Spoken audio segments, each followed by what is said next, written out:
Bonjour à toutes et bienvenue dans cette nouvelle vidéo où nous allons vous parler des différentes phases de la récupération en postpartum. Le postpartum va se dérouler en 3 phases successives. La première phase, de 0 à 6 semaines, correspond vraiment à une phase de récupération où vous allez surtout et avant tout vous reposer.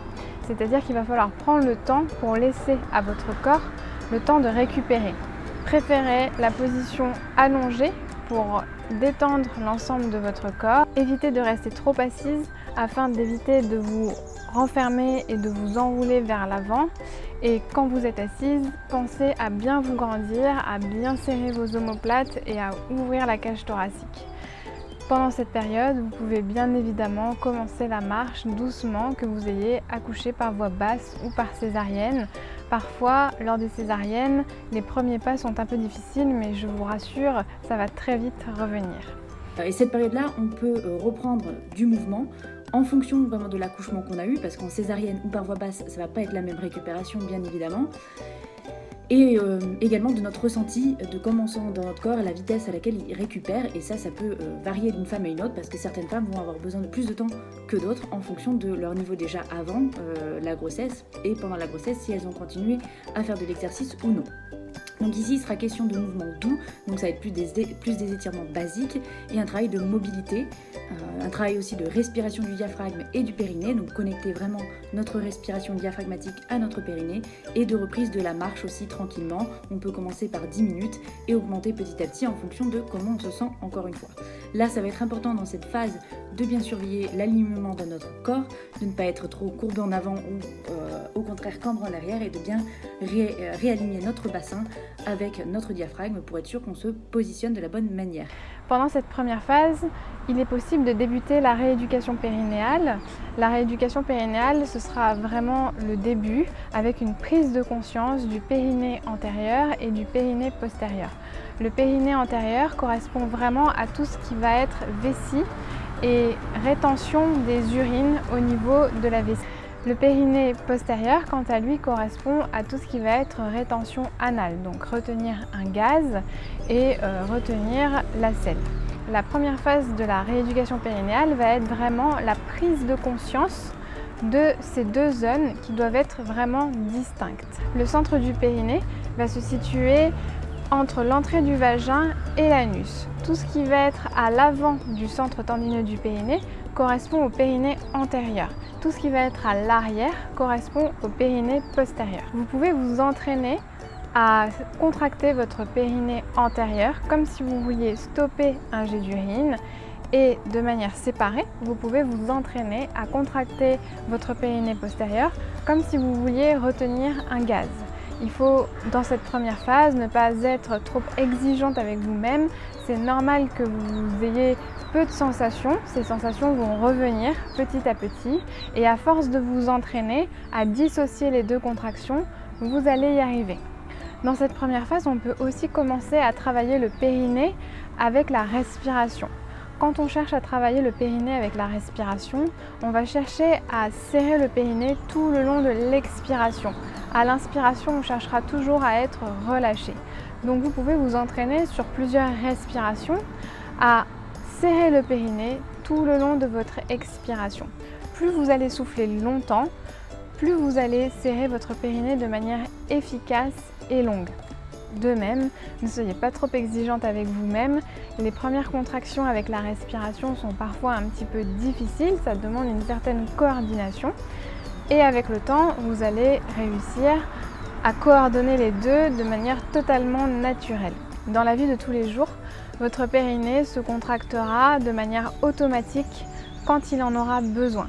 C'est-à-dire quand vous allez éternuer, quand vous allez tousser, quand vous allez par exemple soulever votre bébé pour le prendre dans vos bras, automatiquement et sans que vous vous en rendiez compte, votre périnée va se contracter.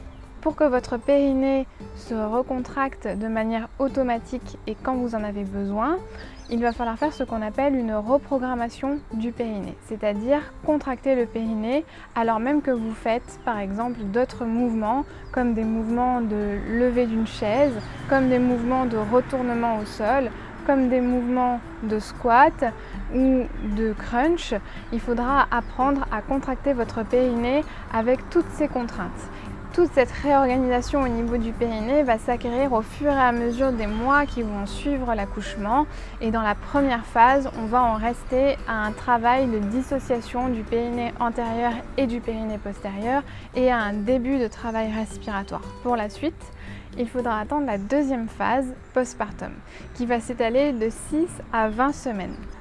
Dans cette deuxième phase postpartum, vous allez pouvoir poursuivre votre rééducation périnéale et abdominale. Vous allez aussi pouvoir reprendre petit à petit des activités douces comme la marche, comme le vélo elliptique, comme des activités au sol telles que le yoga et le pilate, qui sont des activités très douces et que vous pouvez pratiquer sans problème à partir de 6 semaines en postpartum, de préférence avec l'aval de votre obstétricien, gynécologue ou médecin. Concernant les activités physiques que vous pourrez ajouter à cette période, Alice va vous expliquer ce que vous pouvez faire. Durant cette phase, on va continuer évidemment la récupération périnéale et abdominale. C'est très important de la continuer le plus longtemps possible et à établir des habitudes de respiration optimales, donc toujours en engageant notre diaphragme et notre périnée. Mais ici, on pourra réintégrer aussi des exercices fonctionnels simples, donc au poids du corps ou avec des résistances légères, donc comme des squats, des fentes, des tirages de dos, des petits exercices qu'on a l'habitude de faire, mais avec des poids plus légers et surtout en écoutant à fond notre corps. Dans cette phase-là, on va aussi pouvoir commencer à réintégrer une condition physique de cardio, donc de la marche un peu plus rapide, donc toujours un cardio modéré à faible impact. On ne reprend pas du cardio à impact plus important, donc on oublie les hits, les choses comme ça. Là on va vraiment y aller progressivement, donc une marche plus longue et plus rapide, du vélo d'appartement, de la natation, des petits cardios sans impact qui sont plus doux et qui va nous permettre de reprendre une condition cardiaque progressivement.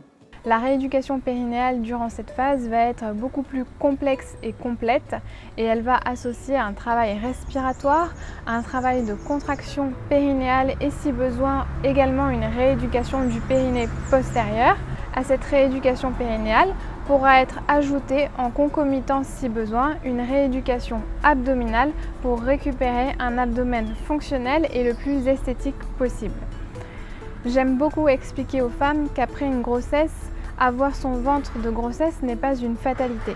Vous n'êtes pas faite après une grossesse pour garder votre ventre de grossesse et ce n'est pas normal. Ça va engendrer des troubles au niveau de votre posture. Vous allez garder un centre de gravité qui sera plus à l'avant que la normale. C'est pour ça qu'il est très important de faire cette rééducation abdominale pour bien récupérer votre abdomen et retravailler toute votre posture.